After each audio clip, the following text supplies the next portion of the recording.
I'd like to welcome everyone this evening and thank you for attending tonight's webinar entitled Fortifying Innate Immune Competence. Our sponsors for this evening are the GetHealthy.store and Protect Wellness. GetHealthy is a revenue growth e-commerce platform that helps doctors better engage with their patients, and they use a practice-owned branded e-commerce store. So in addition to supplements, the GetHealthy.store invites you to access lifestyle products like food and nutrition, personal care and home products, and also provides a marketing technology platform with services that can help grow your lifetime value with your existing patients and your social followers. And all of this is at no cost to you. So a big thanks to GetHealthy.store this evening. I would like to introduce our speaker for this evening as well, Dr. Chris Meletis. Dr. Meletis is an educator. He's an international author and lecturer. He has served as the Dean of Naturopathic Medicine and the Chief Medical Officer for 7 years at NCNM, which is now the NUNM, and was awarded the 2003 Physician of the Year Award by the American Association of Naturopathic Physicians. He has a deep passion for helping the underprivileged, underserved population, and has spearheaded the creation of 16 free natural medicine healthcare clinics in the Portland metropolitan area of Oregon. He has shared some of this with me, and it's just magnificent the work he is doing. And honestly, he's one of the most brilliant educators I have ever met. He will comb through the depths of the cutting edge science, and he reduces it all into a single talk, just as he's done for us this evening on the topic of immune competence. So with that, it is my absolute pleasure to introduce you to Dr. Chris Meletis. Well, thank you so much, Michelle. That was a very kind introduction. And today's topic, I think, is on the forefront of all of our minds of how do we support the innate ability of our immune systems, which have worked over the millennia to keep us well before the advancement of the current science that we often apply to helping with viral illnesses. So when we look at our current state of the union, whether it be the masks, the spread, the maps, the constant barrage to our minds, body, and spirit of all the data and potentially a degree of fear, and as we as providers, the degree of complexity to our clinical practices. Now, all of a sudden, we have state mandates and rules. We have patients which maybe already were fastidious hand washers. Now they're really concerned. And at the same time, we don't have the camaraderie we used to at sporting events and whatnot. And it's a little challenging to stand in a hot weather and wear our masks. So it's kind of interesting. In 2013, in the Annals of Gastroenterology, there was an article in 2013 on Mary Mallon. Mary Mallon, you might know, lived from 1869 to 1938. And Mary is actually known as Typhoid Mary. And the article actually goes through the circumstances of her life with, once again, having typhoid and then potentially spreading it to some of the people that which she served in her role as a cook and as a maid.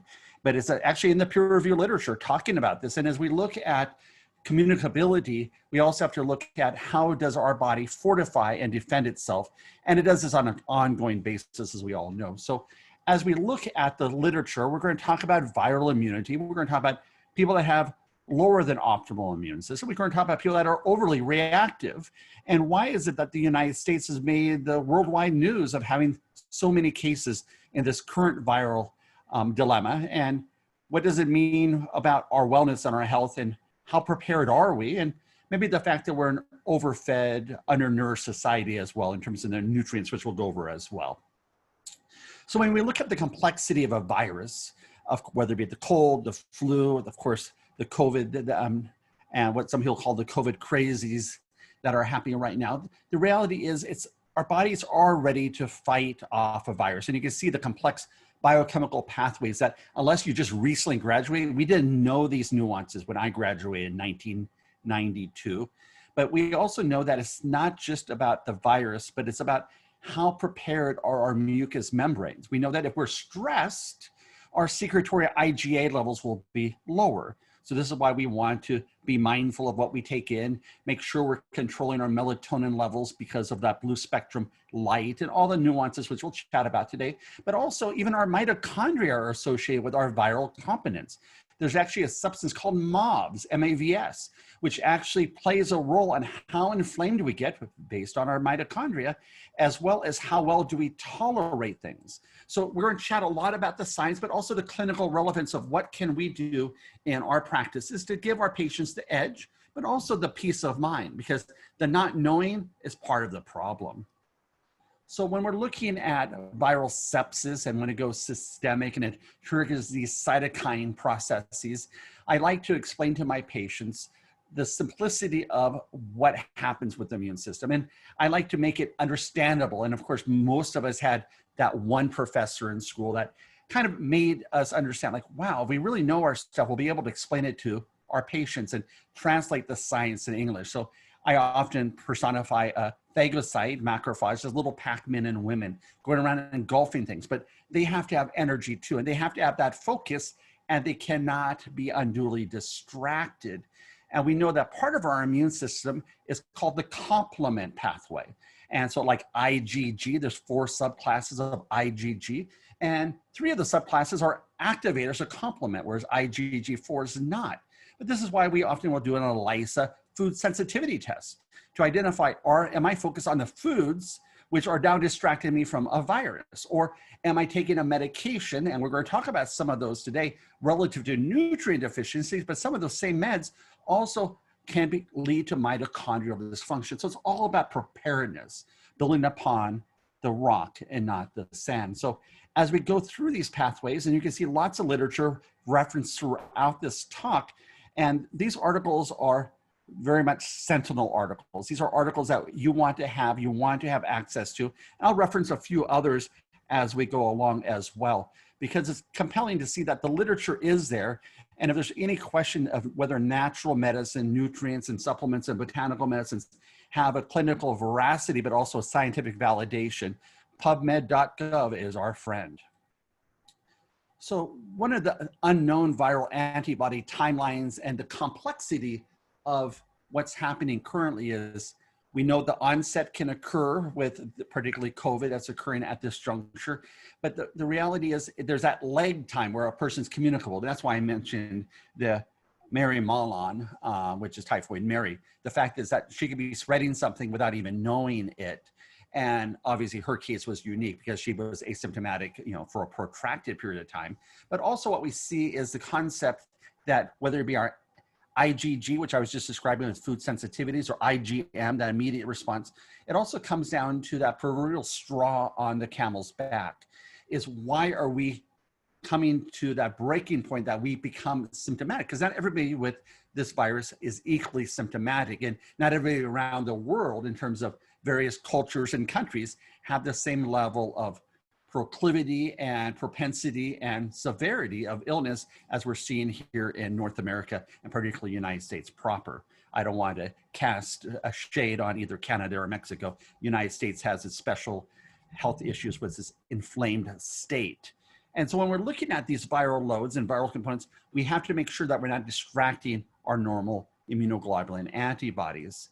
And when we look at the viral immunity and the aspects of what determines the outcomes and where is the proverbial coal miner's canary, and those that are younger and don't have the generational breadth that I do, having lived a long time, is a coal miner's canary used to be taken by coal miners down into the coal mine to determine whether the air was of quality or whether or not they needed to vacate because the poor little canary would fall or start listing on its perch. So the question is, what about susceptibility? We've seen the comorbid factors, diabetes, already inflamed conditions. And so if a person is already experiencing aging, they already have elevated C-reactive protein and interleukin-6 and other pathways going on.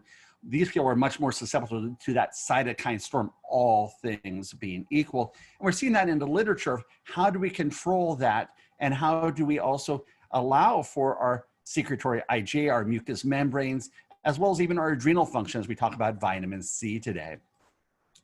So what determines the outcomes? there's people that have inadequate immune response. These are, of course, immunosenescence. We know from the age of 30 onwards, we lose upwards of 10% of our mitochondrial function per decade. So 30 to 40, 10%. 40 to 50, another 10%. So by the time you're 50 or 60, your mitochondrial function's diminished. We see the same thing with NAD.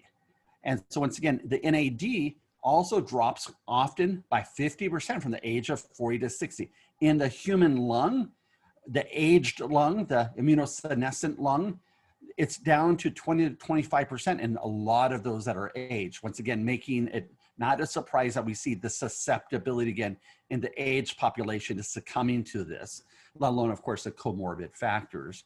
Of course, immaturity. I'm right now dealing with monozygotic twins that were born prematurely through C-section.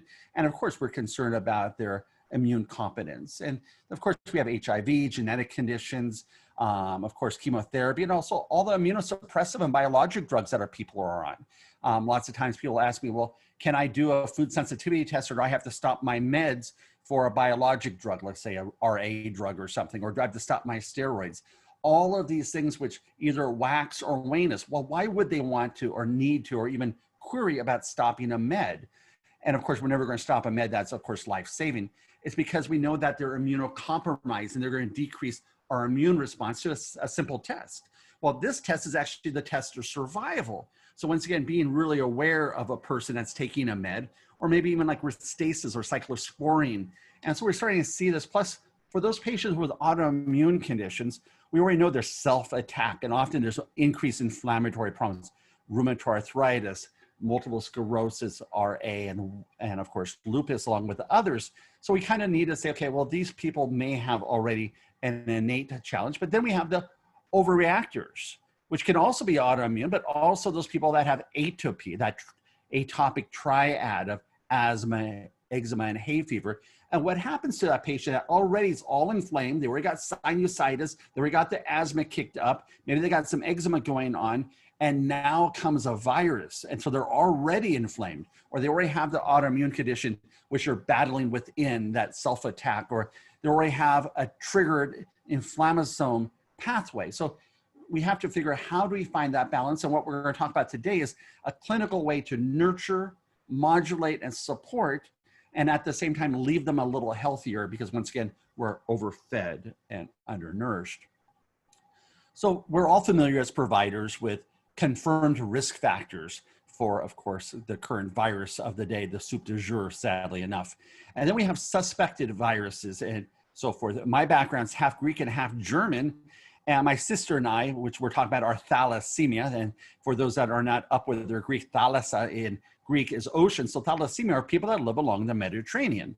Well, we know on the African continent, sickle cell is very prevalent. Well, on the Mediterranean side of Europe, we see thalassemia, and certain subcategories are thinking now thalassemia is a risk factor, but might also be protective as well. Risk factor because you're already hypoxic, you have microcytic anemia going on, even though it's usually compensatory with RBCs and hematocrit.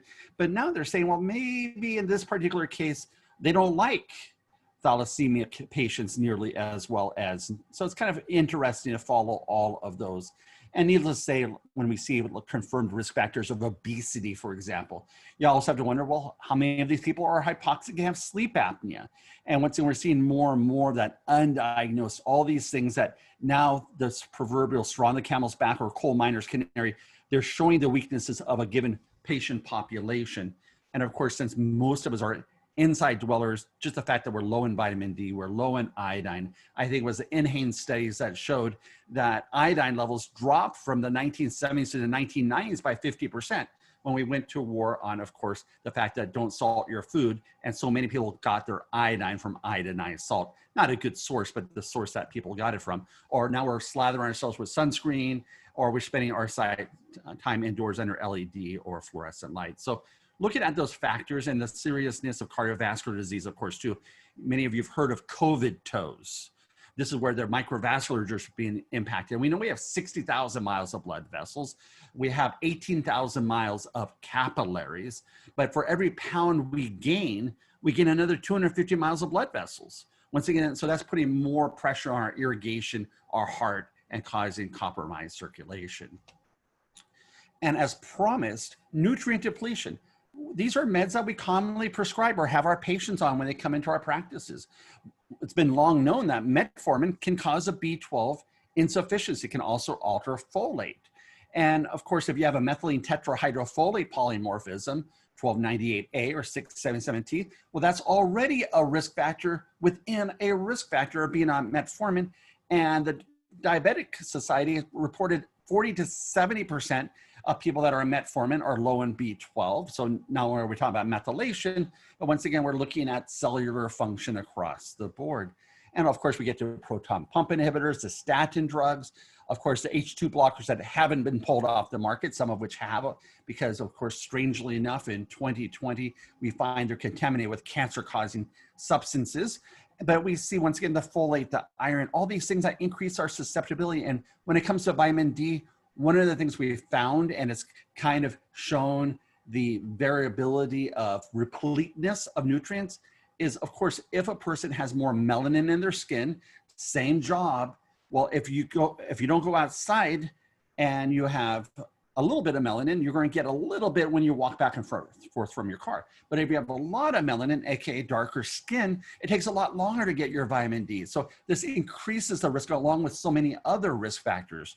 And same thing with the oral contraception, as well as aspirin and other conditions. And so many people are also now doing very limited diets. They're 100% keto or they're 100% vegetarian. But so many of our vegetarians that we see in our practices, at least here in Oregon, they're vegetarian / carbivores. And we know carbs alone will, of course, fuel all kinds of immune dysfunction. So when they mark down, what do I eat? And they're not eating any meat, but they're saying vegetarian / pasta / bread / crackers and an occasional vegetable. That's probably not so much a vegetarian. So when we look at what do we want to accomplish today, we want to talk about prevention, replication, inflammation, and resolution. And so those are going to be the talking points, which you'll see on the bottom of the slides, talking about which each of these nutrients are doing per the peer review literature and how they can be efficacious. So we'll talk about vitamin A, C, D, zinc.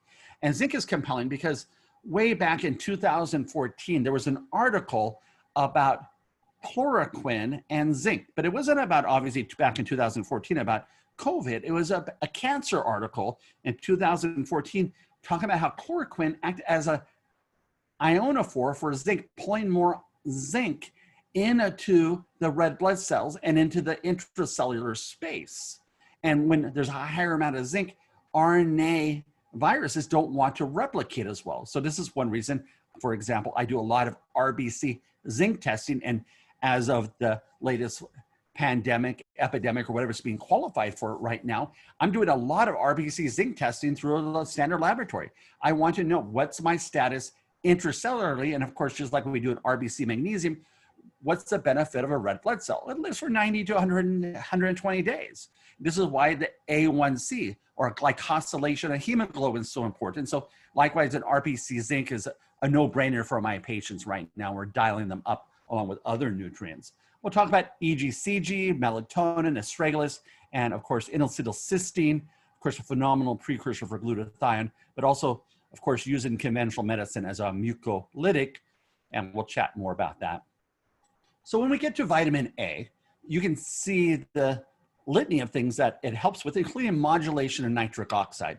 I mentioned how we lose 10% of mitochondrial function per decade from the age of 30 onwards, how from 40 to 60, we lose 50% of our NAD production, which is, of course, the NAD is critical for both sirtuins and PARPs, which are critical for viral protection. But also with nitric oxide, we know that we lose about 50% by the age of 40 or 45 for gentlemen and around 55 or 60 for women. So this is why beets and citrulline have become all that popular. But once again, vitamin A is also critical for epithelialization, eyes, nose, throat, all of our lovely little mucous membranes.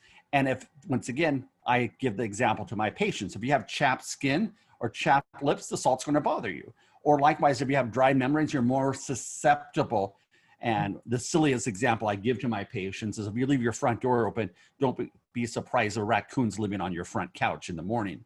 And so once again, you have to have the epithelial mucous membranes. And this is why, of course, we're all telling our patients, hydration, hydration, hydration, good sleep hygiene, and once again, fueling the body. And because so many of our patients are either on a very restrictive diet because they have food allergies or have GI issues, or they have other nutritional limitations, we need to make sure they have their vitamin A on board. And vitamin A has been long known for its antiviral properties in naturopathic medicine. And you can see, of course, its ability to enhance interleukin-6, inhibit tumor necrosis factor alpha, help with the Th2 and Treg inflammatory pathway. So it's helping support, but it's also helping at the retinoic acid level in terms of supporting the actual implications of DNA as well. But once again, this vitamin A is helping with prevention, replication, inflammation, as well as resolution. But when we look here at the RA, which you can see on the left-hand side, and that lovely word homeostasis, but unfortunately the nemesis to homeostasis is allostatic load, total burden moving towards entropy or chaos. So we're trying to hold down the fort and keep the homestead, the temple of which the body we live in, but we have the stressors of the news and politics and viruses and now the different mandates and rules to keep society healthy. But we need to have, once again, the nourishment, and retinoic acid will actually help with the CD4, CD8 helper suppressor cells, as well as helping with some of the immunological regulation, as well as the epithelial health. So once again, hopefully the total burden of a few germs or a lot of germs. So once again, susceptibility counts, because once again, it comes down to total load. So if you say it and spray it, but you spray a few little particles of virus, that's an exposure. Now, if you sneeze towards somebody, that's even larger particles and quantity. So once again, we need to have those natural innate barriers. And my undergraduate thesis from Reed College in 1988 was psychosocial stress and immunosuppression. So all this freneticness is, of course, not our friend. But we want to regulate the Th1, Th2 pathways, because once again, it's about balance. But what about our autoimmune patients? What about our lupus patients? What about our allergic, either food sensitivity or overt IgE allergic patients? They already have a dysregulation of Th1 and Th2, and they need more nutrient support than not under this circumstance. So we get to the viral immune supportive nutrients and vitamin C. Think Linus Pauling. And if you don't already go and Google Linus Pauling Institute, I encourage you to do that after this presentation, because the Linus Pauling Institute here in Oregon, where I'm speaking from, is actually a great resource. It's all peer-reviewed. It's a .edu site, so they have no skin in the game of where the science is at. They just report it, beautiful meta-analysis. But they'll talk about vitamin D, they'll talk about vitamin C. But Linus Pauling, of course, was a big proponent of vitamin C, and he predicted in the 70s that vitamin C would be sold like bags of sugar and flour in grocery stores. That was his prediction. And maybe we'd be a little healthier if it was, because not to say that human beings are monkeys by any stretch of the imagination, but we know that a kitty cat or a dog makes vitamin C when they're stressed. A goat in the back 40, a good sized goat, will make about 13,000 milligrams. And a howler monkey actually has to consume, because they're in the primate family. And then we have the humans, and we have the capybara, the fruit bats, and the front-vented boulevard. But a howler monkey has to eat 88 milligrams per kilogram of their body weight. So if you figure a 150-pound person, that's about 6,000 milligrams. Of course, you're going to probably have some GI distress by that juncture. But once again, think of where we have vitamin C. Adrenal glands. Remember, psychosocial stress and immunosuppression. Vitamin C is our friend, but it also protects against free radical damage and release from our phagocytes. So once we start kicking in a strong viral defending the body, we're going to create all these free radicals, as well as a physiological stress on the body. So we need to work on nourishing the body. And sadly enough, with a recommended daily allowance of around 60 milligrams, we're falling way short compared to that 6,000 milligram howler monkey allocation. Plus, it upregulates chemotaxis. We also find that vitamin C promotes maturation and activation of T cells and B cells, increases the number and accurate functioning of the natural killer cells, which once again I personify for my patients as a Navy SEALs, Army Rangers, Green Beret of our immune system. And at the same time, we have biological warfare going on in our bodies. This is our interferon and immunoglobulins trying to rally. But one of the big challenges, as we saw, and now I think most of our patients know the word cytokine and cytokine storm. Before that, it was not part of the regular vernacular for non-medical folks, but people are saying, well, I'm really concerned about my cytokines. Can I measure my cytokines? People are coming in here in Beaverton. I live in high-techville, highly educated folks in their field, but they're like Googling away, as we see, and they're suffering from a little bit of Googleitis on top of everything else, where they've now over-educated themselves on cytokines, and it's all about staying in balance. But what about interleukin-6? What about tumor necrosis factor alpha and whatnot? So vitamin C, once again, natural, innate, and when our organism is stressed, we need to have vitamin C for homeostasis. It natively impacts the viral replication, restores other cellular antioxidants, including tetrahydrobiopterin and alpha-tocopherol. When, of course, an antioxidant quenches something, it becomes a free radical. It's got to be regenerated. Hence the claim to fame in the late 90s of grapeseed extract and pine bark, of, once again, the pycnogenol concept of helping recycle vitamin C and vitamin E. So once again, it helps prevent and treat systemic issues, plus, of course, respiratory. And there's quite a bit of literature out there also speaking about vitamin C, possibly even in the peer-reviewed literature as an intervention in hospital-based medicine for this current virus. So then we go ahead and speak, well, it's good for prevention, replication, inflammation, and resolution. Once again, nourishing the body's innate abilities. And then we go to vitamin D. Of course, we all know about vitamin D receptors. And of course, we know that we can have vitamin D receptor polymorphisms. So once again, our vitamin D levels may be lower if we have more pigment in our skin, but also our family, half German, half Greek, very pale in terms of our skin coloration.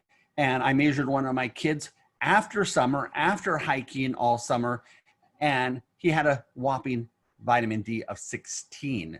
So clearly very susceptible. This was a few years ago before he was willing to swallow pills. And so, of course, we supplement now rigorously. So once again, it talks about susceptibility, infections, regulates the adaptive immune system, the Th1, Th2, Th17, Treg cells, also suppresses the Th1, promotes the Th2, and helps balance out the body. But we also know it's a steroidal hormone. And I often refer to it as the God vitamin. And the reason I call it the God vitamin is you can go out into Mother Nature and you'll get air for free. You can find a mud puddle for free, and you can get your vitamin D for free.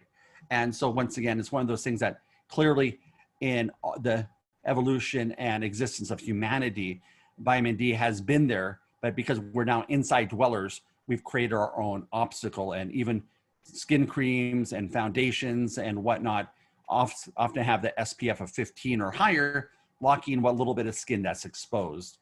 So then we go over ahead and look at vitamin D from a modulation of nuclear factor kappa beta. And it's been shown in airway epithelial studies that viral illnesses and infections are problematic when your vitamin D levels are low. And 1KB alpha also helps regulate the nuclear factor kappa beta and signaling, but it also helps upregulate antiviral and antimicrobial peptides of cathelicidin.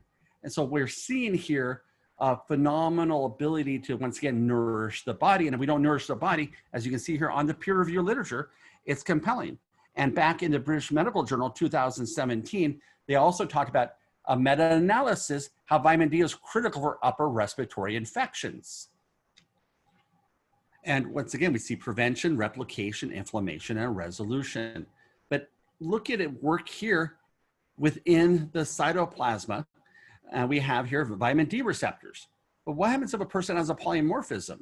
What happens if a person's already too low? We don't have that vitamin D receptor activation occurring. So once again, making a person replete. My goal is 55 or above on a 25 OH vitamin D. So it's important to actually consider keeping those levels replete on a daily preventive routine. And so we go to zinc, and we see that once again, it supports innate adaptive immunity. It's a potent mediator of host resistance to infection and deficiencies associated with immunosuppressed responses. One of the things that many of us know, but not all of us, is that the bone enzyme alkaline phosphatase is zinc dependent. And so when our children are rapidly growing up to the point that their growth plates Celeste or coalesce, what we see is that they're munching on zinc as they're going through growth spurts. So I always want to make sure when my kids were growing, they're now 22 and 26, that their zinc levels were really dialed in, because once again, critical for growth. Of course, when they become teenagers, important for acne, but also critical for immunosuppressed competence. So you want to, once again, if they're immunosuppressed because the zinc levels are low, we want to crank up their zinc, my clinical opinion. It's also antioxidant and helps with reactive oxygen species, and it prevents viral infection. Lots of research showing zinc is our friend. And remember the article I referenced about how they were even using it in a cell line for cancer cells and apoptosis. So once again, zinc, zinc, and zinc. And it's required for maturation, activation, signaling the transduction of T cells and B cells, key role in T-dependent and T-independent antigens. And so once again, we want to have zinc, but zinc along with vitamin A work together on the epithelial tissues. So if you don't have healthy, robust levels of zinc, and that's why I do an RBC zinc level, and occasionally I'll do a retinol level for my patients too, to see where their plasma levels or serum levels of vitamin A are. And if vitamin A, of course, is being drawn, we have to draw it in a dark tube because it's light sensitive. And so when we look at SARS inhibition, and we go ahead and look at the RNA-dependent RNA polymerase, that's the RDRP template binding and elongation, it suppresses viral attachment and replication. Zinc deficiency is common, and it's common in those particularly that are at high risk for severe COVID-19. But once again, whether it's this particular season and this particular time in humanity or not, zinc year-round is critical for immune competence. So colds, flus, as well as an important antioxidant and nutrient. And you'll see as we go to a slide showing how much you have to consume in terms of certain foods to get your zinc or your vitamin A or whatnot, or your N-acetylcysteine, which we'll chat about. It's like, wow. And we are so far from that in the standard American diet. It's unbelievable. And so when we go and look at the next section, we look at quercetin. Of course, I've used quercetin in my clinical practice for years because it's an antihistamine. It actually helps prevent the release of histamine from mast cells. So think once again, that allergic patient. Well, what do patients with allergies have? They have weepy eyes, they have runny noses, they have congestion. And as I share with my patients, if you are a glorified Petri dish, aka you're warm, 98.6, you have mucus, that's the agar plate, and you have moisture, well, welcome to being a human being, you're a glorified Petri dish. And this is where part of that secondary infection comes into play too. So even if it starts as a virus or an allergen, things when you're warm, moist, and you got mucus, mucopolysaccharides, you're gonna have a problem. So the quercetin is important, it's an antioxidant. It has the ability to also help with glutathione regulation. It modulates signal transduction pathways, upregulates superoxide dismutase, and inhibits reactive oxygen species. And one of the interesting things is I had shared with you about the mitochondria and the aging process and diminished function for every decade, 10% drop, is that 90% of free radical damage occurs within the mitochondria, within the cell. So the mitochondria itself is just being basically damaged constantly because it's generating all this energy, but it's creating all these free radicals because, of course, we know about the reactive oxygen species pathway and oxidation phosphorylation. So once again, these antioxidants long-term, so not just during cold and flu season, are going to actually protect those mitochondria as well. Plus it downregulates nuclear factor kappa beta, tumor necrosis factor alpha and macrophage, and it helps with, once again, the lung cell interleukin pathways as well. But so does melatonin, which we'll chat about in a moment. But it also helps with the cyclooxygenase and lipooxygenase pathways. It stabilizes those mast cells, as antiviral properties and broad spectrum ability to help with pathogens of upper respiratory infections, particularly the rhinovirus, adenovirus, and coronavirus. And 1,000 milligrams per day resulted in a statistically significant reduction in total sick days and symptom and severity associated with upper respiratory tract infections. And so once again, whatever the genesis is, once again, we know that the body responds a certain way to these nutrients, which in many other cultures are robust. It's a way that they've eaten for millennia. But because we're a melting pot here in North America particularly, we've kind of lost our way of not eating traditionally for many, many parts of this country. And we're not eating the fruits and vegetables that our ancestors did in the original parts of the world in which they came. So once again, we want to work on replication, inflammation, and resolution. And at the same time, we know that quercetin helps with, once again, the superoxide dismutase, glutathione production, and quenching the free radicals, while at the same time lessening any kind of allergic burden. And so, of course, we think IgE, we think allergic burden, but also think of IgG sensitivities. Or maybe you have a dust mite issue. So you go to bed and breakfast and there's down pillows and down comforters and your eyes are itchy and they're red in the morning, your nose is stuffy. Well, that also cross-reacts with shrimp and crab and lobster. So you're at the beach, it's going to be a double whammy if you're a crustacean eater. But once again, the quercetin is going to help lessen that part of the immune response as well if you're an allergic, atopic kind of person.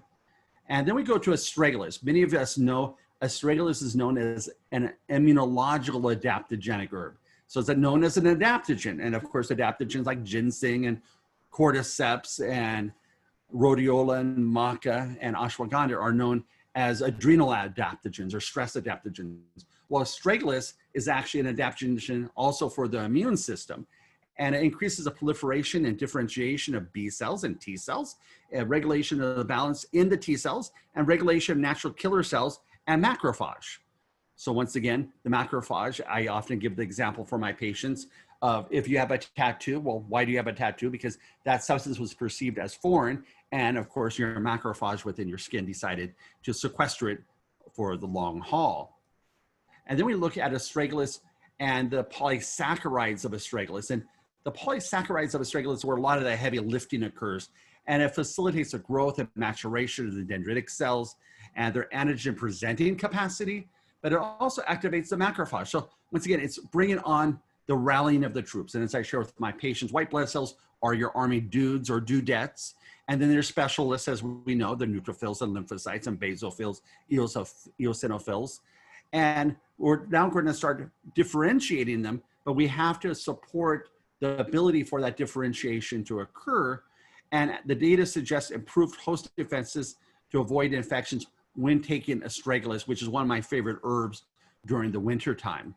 And what's interesting is when we're modulating the physiology of the body, we're looking to try to bring balance, that homeostasis. So we know that the universe is going towards chaos and entropy, and we're trying to control those allostatic loads, which are trying to disrupt the homeostasis.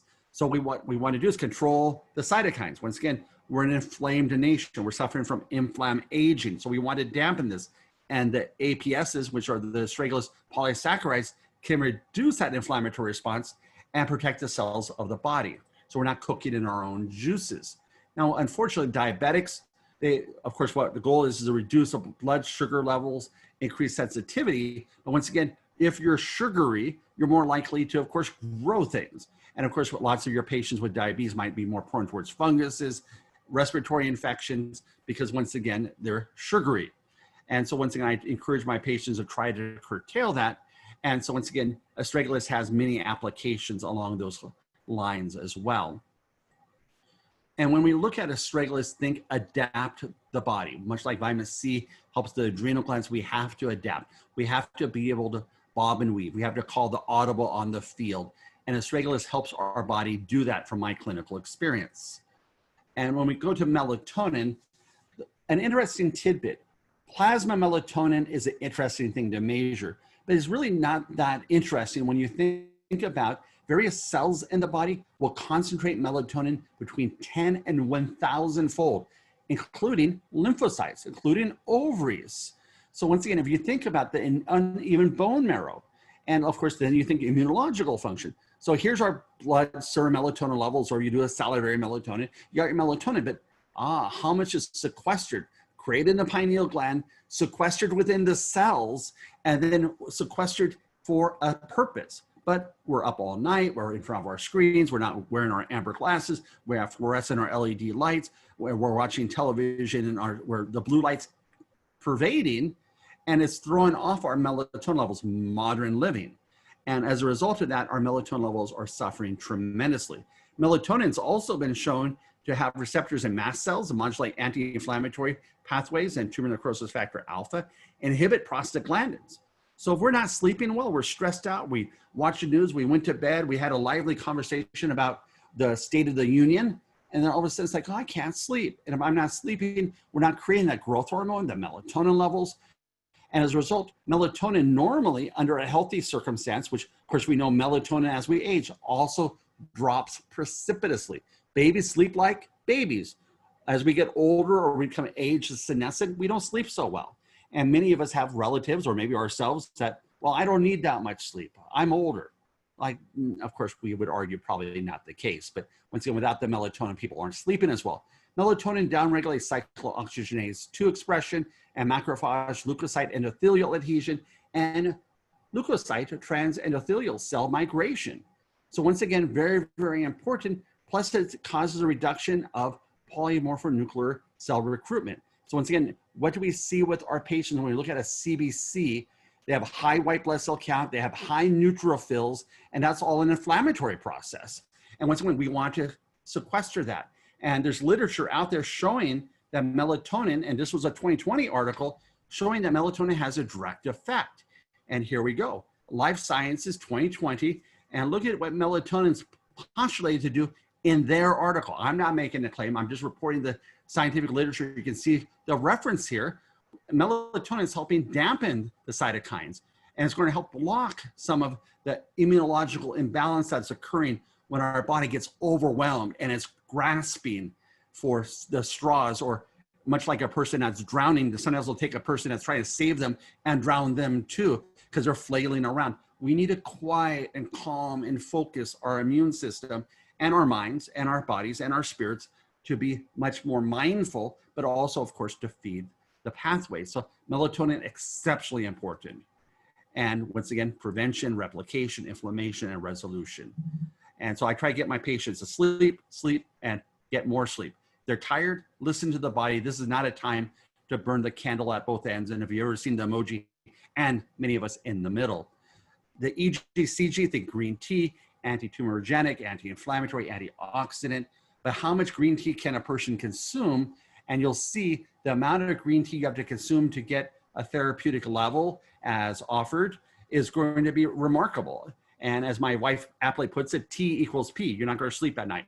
So T cells, proliferation, differentiation, known to decrease the incidence of influenza virus, prevention, in addition to a multitude of other antiviral benefits. Of course, my disclaimer here from a regulatory perspective, of course, always have the patients work with their doctors, and all supplements work in synergy.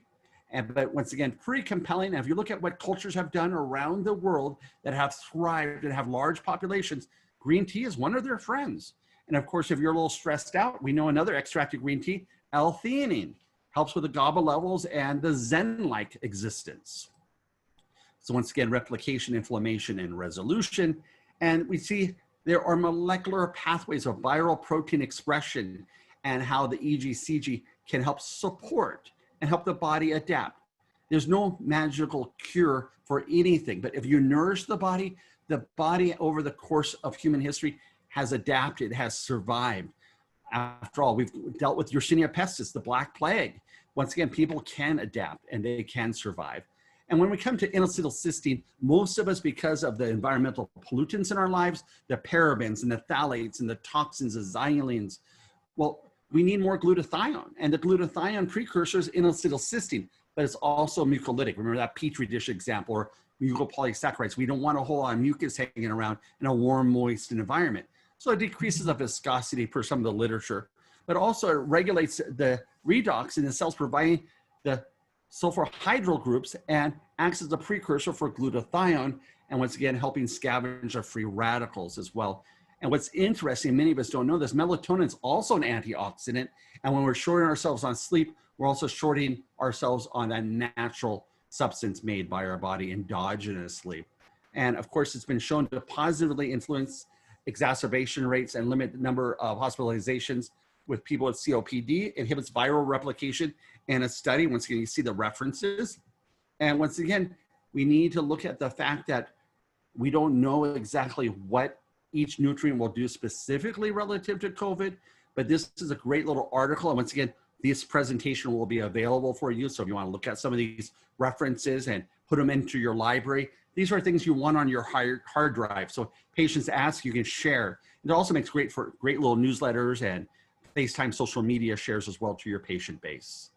And so when we come to the practitioner side of things, there's a lot of challenges when it comes to health and well-being. And one of the biggest challenges is, how do I create an affordable protocol for my patients, regardless of the year, whether it be a COVID year, a flu season, back to school? I think all of us, if you've ever had kids or you have patients with children, under a normal year where you're worried about, okay, what are they going to bring back the first 2 weeks from school? You want to have a program, but you also want to have a program ready at home, because we know that once viruses get the upper hand on us, often you're stressed, you're worn out, you're going to need to have things on board quickly. And so when we look at the solutions here and what can we do to support it, there are simple approaches, and modular systems are often easier for our patients from a compliance perspective. So the nutrients I was just visiting about from the peer review literature are in each of these products: the daily defense, the daytime boost, and the bedtime boost.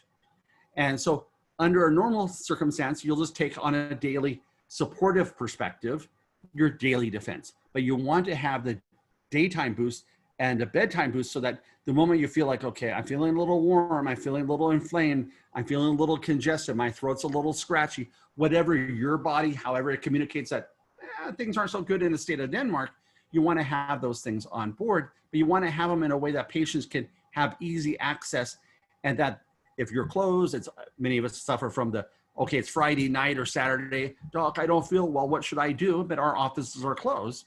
Well, you want to have that approach readily at home in the little medicine cabinet for them. And so when you're feeling like great, you want to just take your daily defense to support and nourish the body, because we're overfed, undernourished. But then the moment you start feeling like, I'm feeling a little, am I dehydrated? Did I eat the wrong food? Well, this is when you want to start nurturing the body a little harder, because once again, the homeostasis, allostatic load, something's not quite right. And this is why we have symptoms. And if you look at the daily defense, it's got the A, the D, the C, the zinc, the astragalus, and the quercetin in a nice therapeutic dose to support the body. So it's handy, it's convenient, and this is what most people will be doing unless they aren't sleeping, they're not drinking their water, they get too stressed out, or they get a very large exposure, and then all of a sudden, they're going to want to go ahead and step into the daytime boosting side of things, where there's going to be the N-acetylcysteine, some elderberry, some EGCG, along with A, D, C, and zinc. So once again, you're going to just pick up the pace a little, because the normal maintenance dose, along with hopefully good lifestyle and diet, didn't do the trick. So now you're going to step it up a little bit and say, okay, I'm coming to help you. We're going to basically pull you out of the ditch like a tow truck. And then we get to the reinforce. So at nighttime, you're getting that melatonin, so you're sleeping. But remember, some of the research on melatonin on the anti-inflammatory side. We also know right when we go to bed, most of us spike a little bit of a temperature. We feel really miserable. But we also know that our adrenal glands, the highest cortisol is in the morning, the lowest is in the evening. And so we don't have that natural anti-inflammatory process going on. So you want to support the body so you can get a good night's sleep, stay well hydrated, get your sleep, and make sure you have a dark room to support the endogenous production, and lose the technology and or go into the dark mode and the screens to make sure that we're actually going ahead and protecting the body in a foundational way. So, but look at here, this is such a great example for our patients. How much do you need of a daily dose of the ultra immune defense to get it in food sources? 23 oranges to get your vitamin C, 5 cups of cashews. I'm going to say lectins, and some GI distress there and inflammation. A lot of carrots. So we're talking about now you're officially oranged. And then you have the vitamin D, 13 salmon fillets, quercetin, 55 pounds. That's going to be quite a bit of roughage. 6 cups of tea. And then, of course, to get N-acetylcysteine, you have to have 7 cups of lentils and 2.2 pounds of elderberries. So once again, to think about it from that perspective, and that how many of us are eating as fresh and as broadly as we ought to over the course of the months and years that have led up to problem. And once again, this is how we nourish ourselves. You supplement a good diet. You don't substitute for it. And this is a great way to supplement it. And so the viral immune nutrients, it's evidence-based, as you can see from all the literature. It's been dosed by a medical provider that is an expert in the field of formulating. And they've also looked at what do a patient need from the literature. It said up to 97% of us are low in one or more nutrients in the United States and North America. And once again, you can see the daily defense and a complete immune kit so that if you need to dial it up, you have it at home. The patients have it. And so many of my patients, when hydroxychloroquine was all the rage, you're like, oh, can I have some prescriptions for that? And then dexamethasone became all the rage. Can I have some Pulmicort? Because people want to have that reassurance. And when Y2K happened, everyone wanted to have a generator in their garage so that the power went down and the grid went down because of Y2K, they'd be prepared. But when you're prepared, then you're less stressed and you give people that sense of control. And we already know anxiety and depression are up. So by having people have a program at hand, they can sleep better at night. And this is what I'm finding with my patients. And so the reality is we have dosing issues, high cost issues, compliance issues. And I'm going to turn it over to Michelle because she's been instrumental in actually creating this program to help humanity be a little less stressed and a whole lot more nourished. So Michelle? Hi, thank you so much, Dr. Meletis. So let's talk about this conundrum because I've talked to literally hundreds of practitioners during the last few months about the challenges that they're facing, right? So finding the right nutrients in the right doses is really part of the conundrum, right? And so what that means is you find yourself recommending 6 or 7 different products to get the right dosing. And then by the time the patient's taking their daily dose of all of those 6 or 7 products, they're now at 15 or more capsules a day, right? And so we're all familiar with the idea that, you know, what's the likelihood that a patient is going to sustain that regimen for very long? I mean, in the early days of this crisis, people were doing things like that, but now they're looking for simpler solutions. And we know that when they have spotty compliance, they're likely going to either stop taking it or just continue to be spotty and not provide the nutrients their bodies need. And so then, like you said, what happens when there's an acute episode, right? Because they need higher doses of certain nutrients, and then they need a different set of nutrients as well. And so when we formulated this product, we looked at this problem specifically. And so I'm just going to advance the slide. And so when we faced this challenge, we solved it using this particular product. So we used a preferred set of ingredients and those doses, right? So these are the doses that savvy clinicians are looking for. No whiffs or pixie dust of dosing. That's what's out there right now. You know, I've seen a product actually that's being marketed where it has 38 milligrams of vitamin C and 0.45 milligrams of zinc. That's it. And it's a $40 bottle. It's absurd. And so we wanted to make this extremely affordable, right? All 3 bottles for $129 with a very attractive wholesale pricing as well, so that you can offer this to your patients. And here's the best part. They only have to take 2 tablets of the Daily Defense every day to get that protection. And remember, the Daily Defense has 5,000 IUs of D, 5,000 IUs of A, right? It's got 30 milligrams of zinc. It's not a small dose by any means, but it's adequate in just 2 a day. And so we know you're going to get compliance out of that. And then if your patients find themselves in kind of that acute support space, they know exactly what they're going to do, right? They know they've got those bottles, as Dr. Meletis said, kind of their insurance policy, and they can pull them out. They may call you and say, I feel like this. And you can say, if you have that kit, go ahead and start your boost. It makes sense now. Or they'll know to do that on their own. And those products are available because we know, right, all of us, that hours matter, when we start talking about early viral replication and interrupting viral replication. And so during that acute episode, there isn't time to place an order and wait 3 to 5 days. By that time, those hours, those precious hours to get in the middle of that viral replication have passed. And so that's why we formulated it in this kit just like this. Now, patients can buy single bottles. You might recommend single bottles, but they can purchase the kit, and then each month they just need a new daily defense. And in fact, very often a family will buy one kit and then buy single bottles of daily defense for each of the adults in their family. And so that we've made it super simple if you're interested in getting started, because we know that we don't want to overcomplicate things. So you can go to protectwellness.com/professionals, or you can just go to protectwellness.com to learn more. And up at the top right corner, there's a professionals tab where you can just sign up to answer 5 questions and start your wholesale account. We also have a link that we can give to you so that you can, if you're in this viral space, virtual space, you can email your patients a link so that you can let them know that this is a kit that you vetted, and they can just go right through and through the email purchase, and you still receive the funds from that credit of that sale.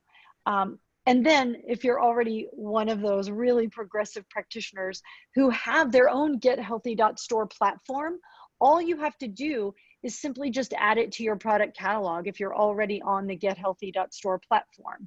And if you're not, John, I'm going to turn it over to John real quick, and he can share very quickly how you can get started with a GetHealthy.store platform so that you can start to see those results, that you get benefit from this new normal virtual way of practicing. A GetHealthy.store is ideal for that. Thank you, Michelle. Let's go ahead and skip this. I know we're toward the end of the hour. Let's go to the next slide. So for the practitioners out there, GetHealthy.store is a next generation e-commerce platform that gives you your own store. You own it, it's under your brand, therefore you can connect it to your website. We pattern this after what a lot of your big influencers in the industry have their own e-store. So that's what we built for you. It helps you with engaging with their patients when they're out of the store, when they're not in the clinic. In addition to doctor grade supplements, we give you access to other categories as well. So food and nutrition, home products, personal care and equipment.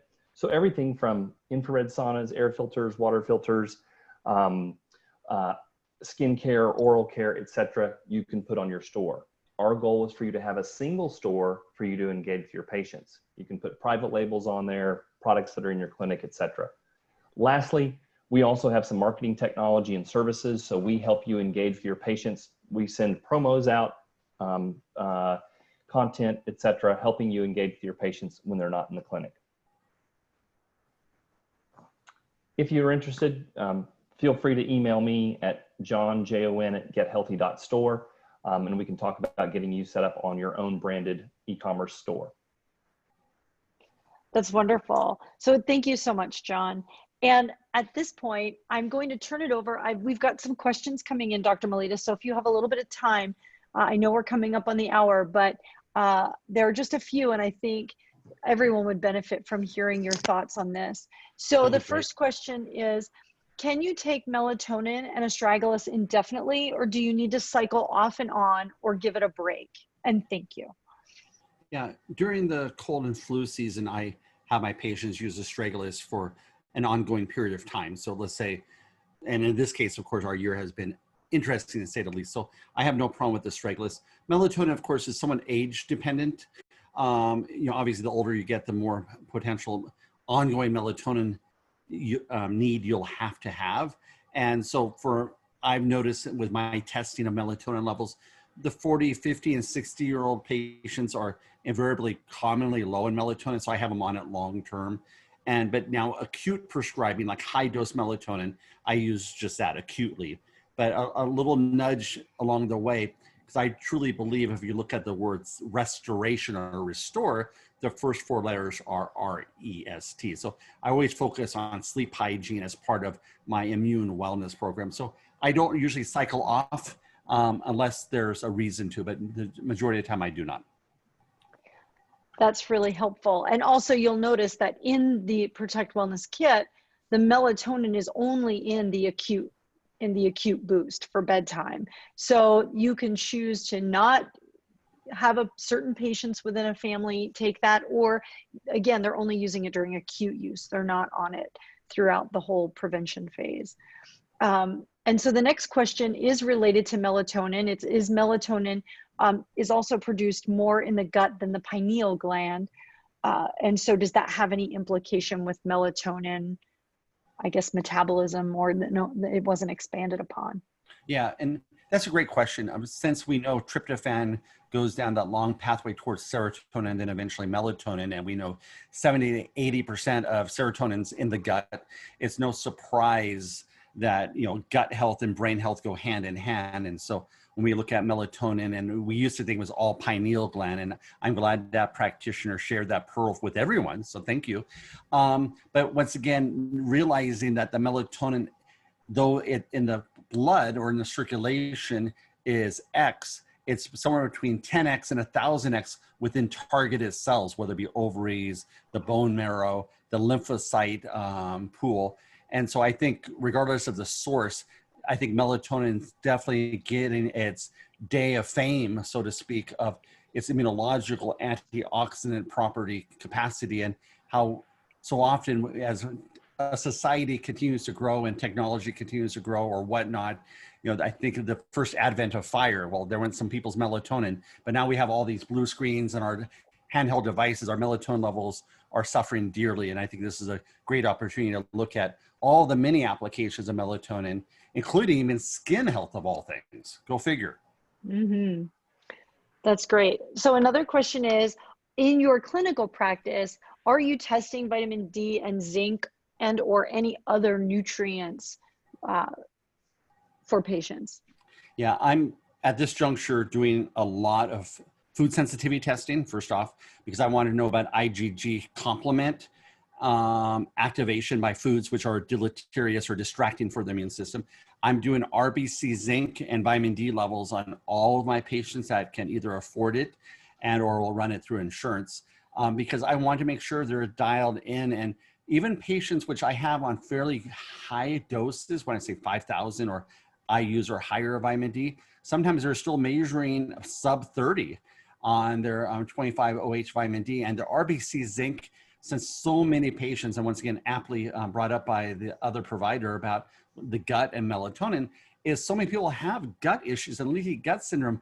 They might be eating a proper quantity, which of course is hit and miss, but they're not absorbing because there's these malabsorption syndromes going on, or the decreased hydrochloric acid or decreased stomach acid or digestive enzymes or brush border enzymes. So I'm testing and not guessing whenever possible for my patients. And otherwise I'll just supplement, of course, but I want to always make sure I'm keeping them in a physiological and not super physiological dose on a day-to-day basis. I'll go super physiological when the allostatic load's high. Mm-hmm. Great. And so one other question is, when a patient is feeling sick, does the patient stop taking the daily defense and substitute it with the daily boost and nighttime boost? And so no, they would add it to the regimen, right? Because the idea being that to get that high doses of nutrients plus the botanicals that are in there, they're going to have to add it. But when a patient is acutely ill, they're more likely to stick with a regimen for a short term of having to add more nutrients in versus having to be on a 15 nutrient regimen for the long term for prevention. That was the thinking behind it. So yes, you would take the daily defense every day, and then at the first sign of acute challenge, you would add the daily boost and the nighttime boost to that regimen. And Okay. if I could chime in on that one, that's Please. what attracts me to this product is its modularness. You're actually able to have the base and then flex up when needed, and then you can go flex down once resolution occurs. So that modular component and compliance is the thing that's most challenging when people are taking lots of pills when compliance goes down and people are hit and miss, and I see people's blood work and whatnot, we're like, are you still taking? Well, I kind of got overwhelmed. And right now is not a time to, we're trying to minimize our patients feeling overwhelmed. So great little modular system from my experience. That's a great point. And I would imagine even in certain patients, maybe your more fragile patients, you might in that instance have them hold on the daily defense and just use the daily boost and the nighttime boost. So that's a great point, is that it has flexibility for them. Okay, just so everyone knows, I know we're wrapping up, that the replay and also the slides presented with the references and citations will be made available to you tomorrow. Can you, do you take the daily defense and the boost at the same time? Oh, it was the same question that we just answered above. And then one other question is, can you comment on melatonin lowering cortisol? Oh, that's an interesting one. Yeah, and the melatonin lowering cortisol is an intriguing one. And I've seen quite a bit of literature on both sides of the spectrum, just like if you've been following the scientific literature, and they now say that if you have elevated cortisol levels, you're at a higher risk of succumbing to COVID or contracting COVID. But I think as functional medicine providers, we can make the argument, if you're adrenal insufficient and you have low cortisol levels, you're also more likely to have that breakaway inflammation go on. So I think melatonin and that restoration at night is so critical for controlling our cortisol levels. And also, and this is totally a functional medicine commentary, but if a person is not sleeping, they're not going through that REM sleep, they're not dreaming, which often is a sign in my experience of low B vitamins, they're not going to defrag their hard drive. So I think melatonin can be helpful. The other substance that can help with with cortisol levels is the philodendron magnolia extract called Relora. So if you're interested in that, there's some nice peer-reviewed literature on that as well. That's great. One quick question I think is a great one also is, what about pediatric dosage considerations? And that really depends on each of us as providers and the age of the patient, their overall health, and kind of dosing according to our intuition and wisdom. So I leave that to age. Are they 6? Are they 12? What age are they? And what are their unique needs? But clearly, there's an application there for many kids. The question is, what qualifies for a kid? That's a great answer. So Dr. Meletis, thank you so much for sharing your time and your extensive expertise this evening. It's been an incredible journey that you've taken us on. So there are lots of comments coming in thanking you for the presentation. Again, I mentioned we'll be sharing the slides, and again, the replay of this brilliant presentation and the slide deck will be available to you tomorrow. Thank you so much for attending, and again, you can visit protectwellness.com and set up a professional account. Again, well done. We're just seeing notes come in both privately and to the public. So thank you and have a wonderful evening, everyone.